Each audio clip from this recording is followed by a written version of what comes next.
Гледајќи ги податоците за продажбата на возилата на американскиот пазар, на момент помисливме дека некој место свежи вести ни пласирал бројки од пред пандемијата, но потрагата по вистината покажа дека не сме во право. Второ, најдобро продавен модел на Fiat во третиот квартал годинава на вистина е 124 Spider, кој не се произведува веќе 3 години. Се работи за скромни количини, само 17 примероци, кои заедно со уште 7 возила од моделот 500 и 5 од крагуевачкиот 500L им се испорачени на американските купувачи во периодот јули-септември. Fiat во Соединетите Американски држави официјално го продава само 500X, но ете, на лагерите на дилерите се уште има по некој правлив примерок од оние одамна повлечени модели.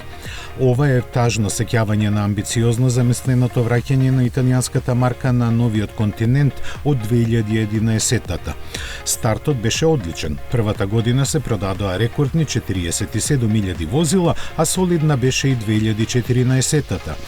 Но интересот на купувачите беше се помал и Fiat лани имаше 2400, а годинава за првите 9 месеци само 800 продадени автомобили.